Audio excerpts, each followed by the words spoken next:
Hello दोस्तों, rankers view में आप लोगों का स्वागत है। और आप लोग के सामने जो है कि अभी बड़ी चुनौती है कि बीपीएससी 66वीं की मुख्य परीक्षा का डेट घोषित किया गया है।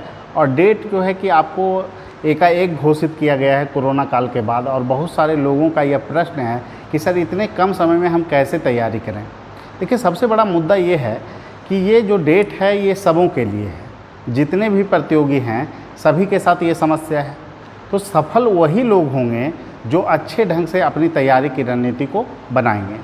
इसमें सबसे पहली बात यह है कि आप लोगों को क्या स्ट्रेटजी अपनानी चाहिए, ये पहले आप तय कर लीजिए। सभी लोगों की स्ट्रेटजी अपने अनुसार होगी। किनका वैकल्पिक विषय क्या है, और जिनका वैकल्पिक विषय लंबा है निश्चित रूप से उनको जो है वैकल्पिक विषय पे जो है विशेष समय देना पड़ेगा।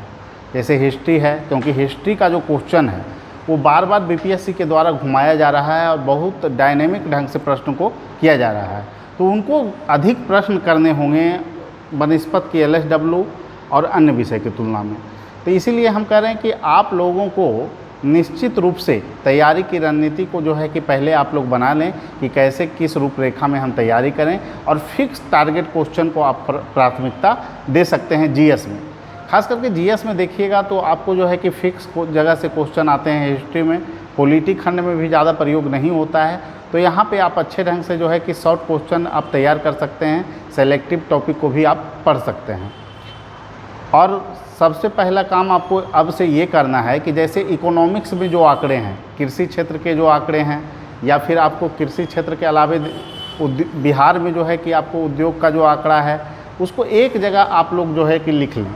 और सेवा क्षेत्र का जो आंकड़ा है, जिसका कि किसी भी प्रश्न में आप उसको अच्छे ढंग से यूटिलाइज कर सकें। क्योंकि इकोनॉमिक्स पोर्शन में अगर आप आंकड़ों का इस्तेमाल बेहतर ढंग से करते हैं तो आपको निश्चित रूप से जो है कि अधिक अंक मिलेगा। और संविधान में अनुच्छेद पर विशेष ध्यान दें। देखिए, चीज़ों को आप लिखते हैं, जब प्रश्न का उत्तर आप दे रहे होते हैं तो कोई भी प्रश्न अगर आपको पॉलिटी खंड में पूछा जाता है और अनुच्छेद का आप अगर प्रयोग करते हैं तो इस बात की वह पुष्टि करता है कि आपने संविधान को विशेष तौर पे पढ़ा है।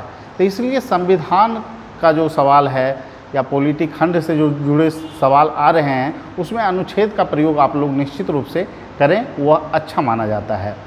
जहाँ तक साइंस टेक का सवाल है तो उसके प्रश्न में ज़्यादातर अगर देखा गया है तो अनुप्रयोग से संबंधित प्रश्न पूछे गए हैं। और उसमें देखिएगा 3 सेक्शन अगर आप अच्छे ढंग से करते हैं, खास करके एनर्जी वाला सेक्शन से हमेशा प्रश्न रहा है। वैकल्पिक ऊर्जा का जो है कि क्या स्कोप है बिहार में, ऊर्जा का बिहार में स्कोप बताइए।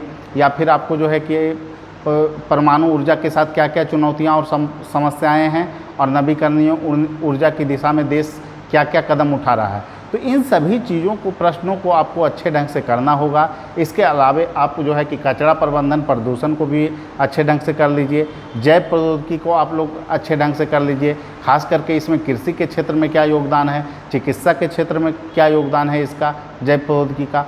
तो इन सभी चैप्टर को आपको अच्छे ढंग से करना होगा, तभी आप बेहतर अंक पा सकेंगे।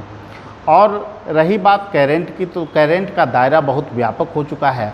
और करेंट में आपको आईआर में भारत चीन, भारत पाक संबंध, विभिन्न पड़ोसी देशों के साथ संबंध और भारत अमेरिका संबंध, इसको तो आपको निश्चित रूप से कर लेना चाहिए। इसके अलावा आपको अंतर्राष्ट्रीय संगठनों पर भी विशेष ध्यान देना होगा। और उसमें WTO, वर्ल्ड बैंक में को भी लेकर प्रश्न जोड़कर पूछा जा सकता है। क्योंकि विभिन्न सूचकांकों से जोड़कर क्वेश्चन पूछने की प्रवृत्ति बीपीएससी में बढ़ गई है। जैसे मानव विकास सूचकांक से जोड़कर क्वेश्चन दिया गया, तो हो सकता है इस बार संगठन पे फोकस बीपीएससी करे। और इसमें जो है क्षेत्रीय संगठन आसियान भी महत्वपूर्ण हो सकते हैं। तो इन सभी को भी आपको अच्छे ढंग से रिवीजन करना होगा। और ख़ास करके मैं उन बच्चों से कहना चाहूँगा जो जिनको लग रहा है कि कम समय है, हम तैयारी कैसे करें, तो उनको टेस्ट सीरीज ज़रूर देना चाहिए। जिनका सिलेबस, और जो पहले लड़के पढ़ चुके हैं उनको समस्या कम है। जो 2-3 बार बीपीएससी दिए हैं, क्योंकि पूरा सिलेबस वो कवर कर चुके हैं। जो नए लड़के हैं उनको लिखना एक परीक्षा हॉल में चुनौती होती है, और पुराने लड़के के साथ भी ये समस्या आती है। तो निश्चित रूप से टेस्ट सीरीज से आप लोग जरूर जुड़ें, चाहे वह टेस्ट सीरीज जीएस का हो या वैकल्पिक विषय का हो। ऐसे में रैंकर्स व्यू के द्वारा जो है कि आपको टेस्ट सीरीज का आयोजन किया जा रहा है। और वो टेस्ट सीरीज का आयोजन आपको, उसकी सारणी जो है आपको उपलब्ध करा दी गई है।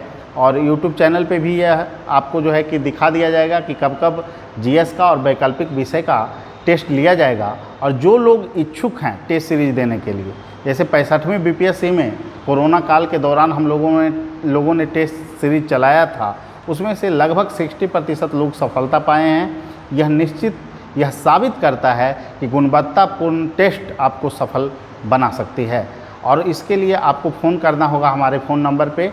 अगर आप इस कार्यक्रम से जुड़ना चाहते हैं 7004291557 पे, तो आप रैंकर्स व्यू से जुड़िए। निश्चित रूप से आप अच्छा फील करेंगे और टेस्ट सीरीज आपके लिए काफ़ी फ़ायदेमंद होगा। और जो ये 20 दिन का समय है, इसका आप बेहतर ढंग से उपयोग करें, तभी आप बीपीएससी में सफलता पाइएगा। और जहाँ भी आप लोग पढ़ाई कर रहे हैं, ऑनलाइन माध्यम से भी आप हमारे साथ जुड़ सकते हैं, और जो ऑफलाइन माध्यम में जुड़ना चाहते हैं वो भी हमारे साथ जुड़ सकते हैं। तो ठीक है, सभी लोगों को धन्यवाद। आप लोग अच्छे ढंग से तैयारी कीजिए और आशा करते हैं कि आपको 66वीं बीपीएससी में निश्चित रूप से सफलता मिलेगी। सभी लोगों को धन्यवाद। फिर मिलेंगे अगले वीडियो में।